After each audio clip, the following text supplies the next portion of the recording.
What up, fam? It's your boy.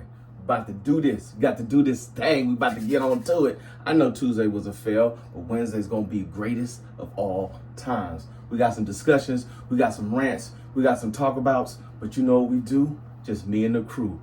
And pull up, boom, man.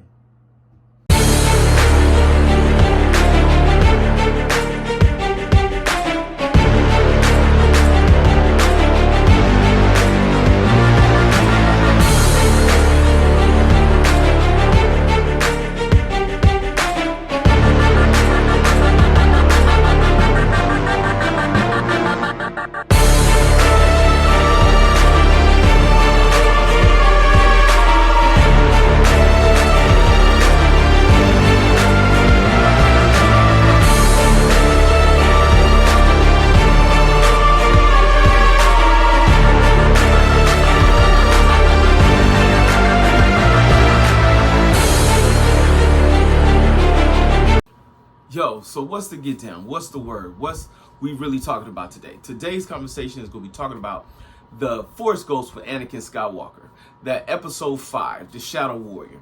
So, just like you, I'm a huge fan of all things Star Wars, all things out there, just all things geek. And the big conversation is, was that really a Force Ghost? Was that really Anakin Skywalker? Or was this just a figment of Ahsoka's imagination? Okay, so I know everybody's got their theories, and then everybody from the Star Wars universe is claiming they need clarification. I need somebody to say something. I need somebody to tell me what's happening. Okay.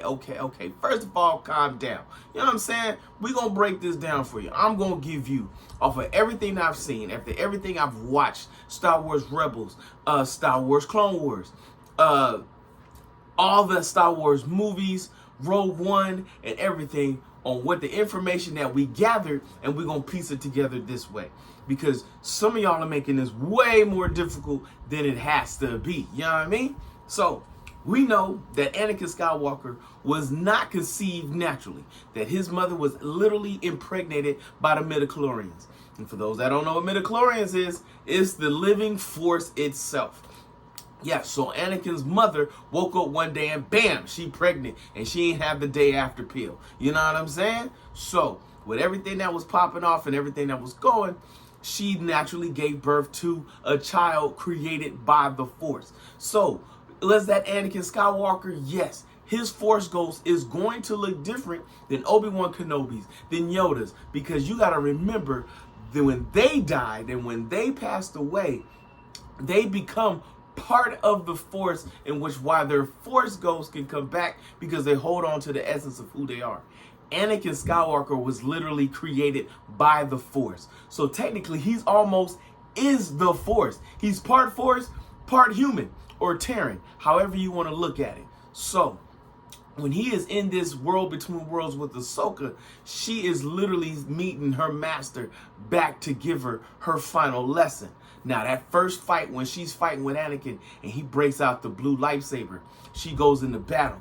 But that particular Anakin was not as strong as the Anakin later on when he becomes Darth Vader, which is why she's able to get a hit on him. He takes her back. You get a flashback, and you get all the Clone Wars love that you want to see. You get young Ahsoka. You get the Mandalorians. You get the Fall of Mandor battle going on. Another reason I feel that this was actually Anakin Skywalker is because there's one part of her flashback that she's having that even he is not familiar with. And he says to her, I'm not familiar with this battle. Well, one, Order 66 was getting ready to start popping off, and he hadn't seen Ahsoka since she left the Order.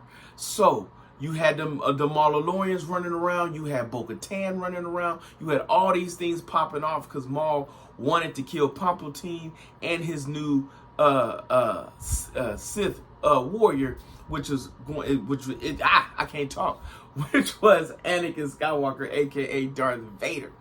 Yes, but when Order 66 happened, she was on a ship trying to get back to Anakin and the gang when the soldiers started turning on all the Jedi and started killing them. So when he told her, I'm not familiar with this, you got to understand, if this was an unresolved issue that was just in her head, You got to look at anything that's in her mind would have been a part of that. So he would have been familiar with what issues she was having at that particular time. He was not, because he was not there. He only remembers what he was a part of, okay? That's just like you. I can't tell you what my kids are doing down the street, even though I'll be wanting to pop them in the back of the head for the things I heard, you know what I mean? But that being said, so then that's when she turns to him and she says, yes, and you are more powerful and more dangerous than anybody's ever known, which tells you she was having issues and actually having a conversation with Anakin about him becoming Darth Vader. Because you got to remember, she didn't find out he was Darth Vader until Star Wars Rebels, when she was saving Ezra from Darth Vader and part of his mask got cut off and she realized it was Anakin Skywalker. And that guilt is what's been driving her. That guilt is why she won't get close to Sabine Wren, because she doesn't want to be a part of the legacy. She doesn't want to acknowledge that there is a darkness, and this is why they're kindred spirits. But unlike her, he is showing her that you can embrace the Force any way you want to and still control your destiny. Where he lost his mind was that he could not deal with loss. Loss was a big thing for him because he was picked up early in the game, but he was too old as a child to be brought on as a Padawan, because most Padawans don't even remember their families. He remembers his mother immensely, and when she died and he couldn't control the death, and then he kept having visions because he could see the future but not the full future of what was happening with Padme, it drove him insane to the point of where he became Vader. But that's a different conversation for a different day. So then when he turns to her and looks at her, he says, oh, that's your problem. That's the issue we having right now.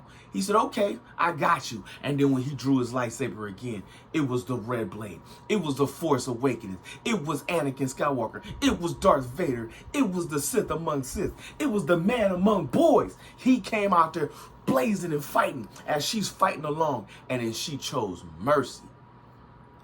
That was the lesson. Fight or die is what he told her. She chose to fight. She chose to live. She chose to now embrace the fact that she is the Padawan of one of the most dangerous Sith in the world, but also the Padawan of the most powerful Jedi and Jedi Force in the galaxy. And by embracing that knowledge, she is now a true Jedi and truly ready to fight Thrawn. Because now she got to go get Sabine Wren. Sabine Wren done ticked us all off by betraying what she's supposed to be doing in the first place. I get it. You loved your brother. You had love for your man Ezra. But dang, girl, did you have to do it like that?